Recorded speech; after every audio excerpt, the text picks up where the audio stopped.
I'm going to invite you to a party. I don't know what. I don't. No, I don't think that probably is not a good idea.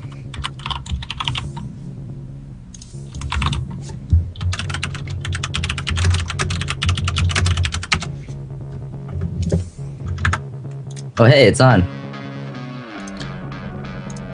Oh, Spencer added. I mean, the Gila boy. How do you say that? Oh, is there music on, by the way? It should be the Gila boy. Yeah. Oh, the Gila. Oh, that makes more sense. Like Gila monster.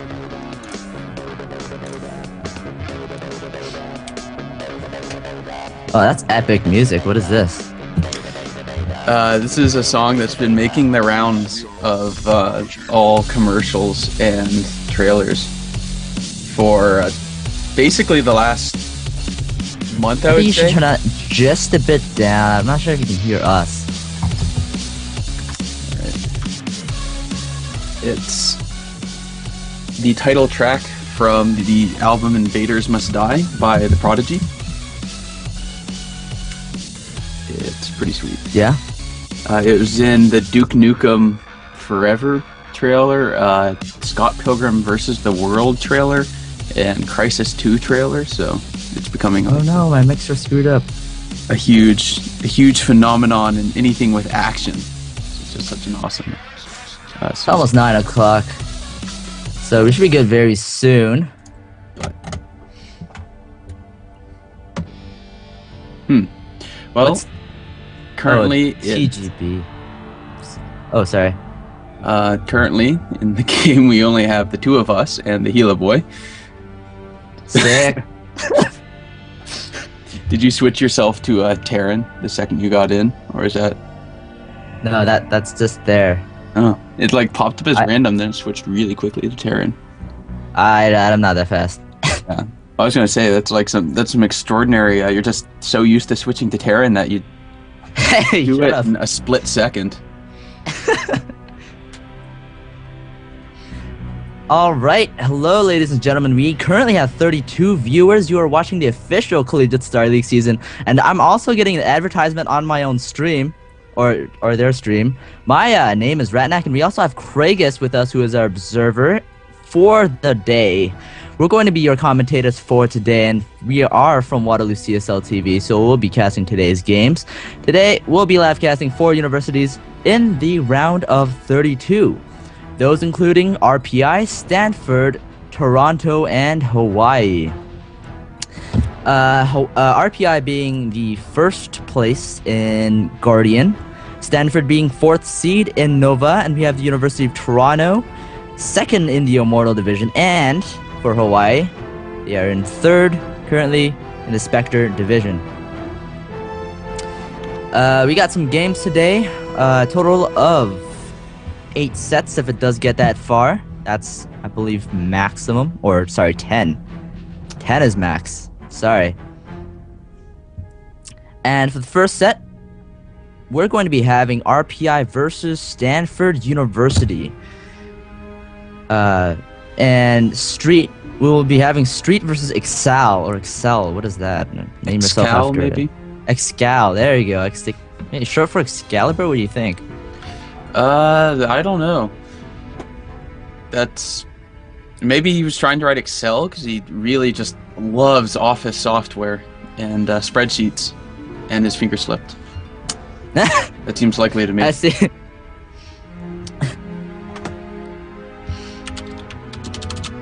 The Gila boy. Yeah, okay, sick.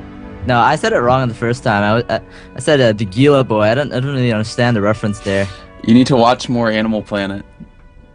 Gila monsters, good times. No idea. They're enormous lizards that actually their mouths are so dirty that when they bite you, they might as well be a venomous snake because you just get such a bad infection from it. What? I'm pretty sure the Gila boy's mouth isn't that dirty. I hope it isn't. But Gila monsters, enormous. Or wait, no, sorry, that's Komodo dragons. What am I talking about? Gila monsters are something else. I see. Oh, I can... Oh, right, I can set us as referees. Oh, we are set as referees. Sick! All right, are we good? The healer boy has to make sure everyone is ready. So our first set, we're gonna have RPI versus Stanford University. Obviously, we're gonna have. Sorry, let me just make him as. Let me make the healer boy as the lobby host. I don't know why he put me as the lobby host. All right, there we go. All right, so the first match we'll have RPI's VP Street as a Masters Terran player with an impressive 12-2 1v1 record for a CSL season against CSL Terrans. He is currently 1-0, so 100% right there. It's like currently, if you're in Diamond League or below, you have a 100% win rate because you just don't lose. He's never lost. All right, so ready all. Hexal and VP Street. Good luck, have fun, Excel. We're waiting for Excel to... There you go. Alright, we're gonna start. 10 seconds left until the game starts. Man, I love these countdowns. They just tell you how long you have to wait until you see more loading. It's great. See, look, more loading. I love it. Wow, that was fast. Alright, so on the bottom left, whoa, Excel doing some crazy splitting there. Excel, representing Stanford University. Down here on the left side, we have as a pink Terran. On the top right side, we have VP Street, who represents RPI as the purple Terran. So we'll be seeing a 2v2. Now a bit of background information on these two players. Street here, again, as a Masters Terran player with an impressive 12-2 ratio in the CSL season, and currently 1-0 against Terrans. Whereas we have Excal, who is also a Masters Terran player with an impressive 12-4 ratio, 1v1 in the CSL, with a 4-2 record against CSL Terrans, also currently on a 3-game winning streak. So it's pretty even out. I don't know their points, so I can't really comment on it. Especially with the ladder reset messing up everything. I just want to call attention to something interesting Escal's doing. He's doubling up his SCVs on the closest minerals to his command center, which lets him get slightly higher income in the very beginning of the game. It's a little trick that you sometimes see players do. Jinro is particularly well known for that. I would say he's probably the player that popularized it, really, as it does give you that little edge early on in the game. And it's a nice way to spend APM when you have nothing to do. We have VP Street putting down a refinery. Both players putting down a refinery.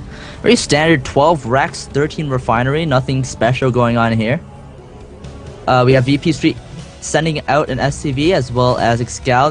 They're going to meet at the towers, pass by each other.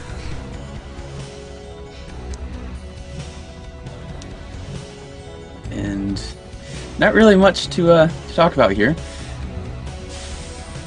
as we just see some nice little scouting going on, and both players throwing on their orbital commands. So, very exact timing. Both sides have actually pretty incredible timing. Yeah, although we are starting to see a little bit of diversions, as Street is just slightly ahead on his second supply depot. But is that going to matter? Probably not. You're talking about a couple of seconds. Alright, so we have Excal here patrolling around his areas outside of his base because he doesn't want a surprise bunker rush to come out of nowhere, you know, 2 racks. 2 racks. Alright, so we have a factory going down for VP Street. As for Excal, we also have a factory going down at the same time. Nothing very special going on right now. Yep, Street got his second refinery a little bit earlier than Excal. So you can see his is about halfway done when Excal started. So he's going to have a bit more gas, probably get out a few more tanks a little earlier. Assuming none of these are doing some weird ghost sort of stuff like TLO. So for RPI versus Stanford as 4th in the Nova Division. Do you think that results will come out here in this game between RPI and Stanford? Considering, you know, one is in first place in their division, the other is 4th. I would say it's kind of impossible to tell without having watched a lot of their games, as it's really hard to compare. Excal pushing in with 3 Marines. Excal being a bit of an advantage, however, VP Street being very close to his base, his Marines do come out earlier and is able to clean or somehow clean it up. The majority of that. Yeah, that push not really doing much for either player. A few Marines lost. Alright, we have the Siege Tank coming out for VP Street as well. Both sides are doing the exact same build, with the Viking coming out. Well, actually, the Viking. Now the Viking's coming out for VP Street, and both sides will have a Siege Tank out in a few seconds. So we're gonna see some tank Viking play on one base so far. And an engineering is thrown down by VP Street. What do you think about this? I think that's a very good idea. I mean, Marines, I assume both these players are going Marine tank at this point. Marines scale really nicely with upgrades.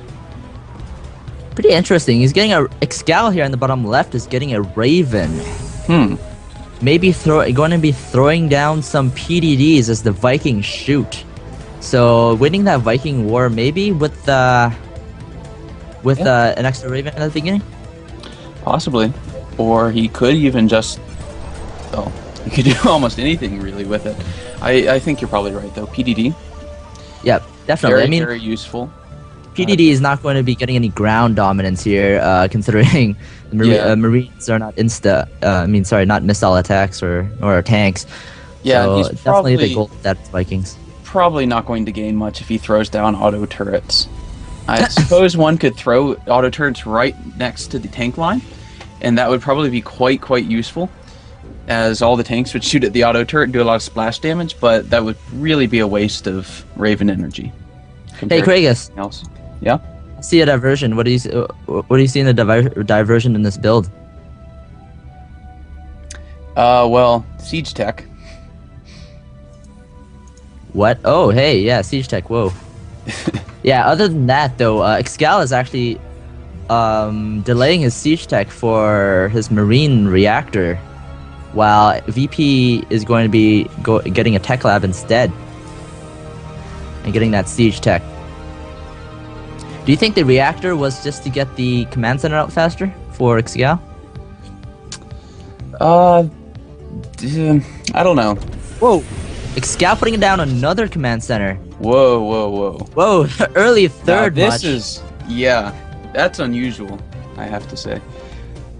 I can't really comment on this. There's actually some very interesting play in the GSL World Championship where several of the Terran players ended up getting multiple orbital commands just on 2 bases for the sole purpose of getting a large number of mules to get very high income. And using the command centers to a certain degree, kind of like supply depots, just to get a little bit of supply. But primarily for that large mule count. We'll see if he does that. Although, given the positioning of the CC, I imagine he's probably just going to fly it down to his third. For sure. I think Excal obviously not ready to push, but is trying to scare the Terran player into thinking that he is going to push. But he's going to be... VP Street will be able to see Excal's third. So what is he going to do in return? I don't really know. I mean, he can't very effectively move out. Well, if he moves out right now and he goes down the right side of the map, he's going to have a rough time if Excal were to siege up his tanks at this watchtower. So that's probably what Excal's actually counting on. If he sieges up down here, it's going to be very hard for Street to move down and deal with that third. As he's not... Oh, and VP Street, instead of pushing out, he wants to expand. Try to catch up to Excal on expansions here. So this is going to be a very heavily macro-oriented game. This reminds me of a game that we casted with Waterloo earlier during the regular season. That was Sunny Jai versus Sword and Shield, I believe it was. Yeah, and we ended up having like a 50-minute long game that had, I believe, every single expansion on this map taken, including one of them with 2 command centers from Sunny Jai and 1 command center from Sword and Shield at the same base. Oh, right.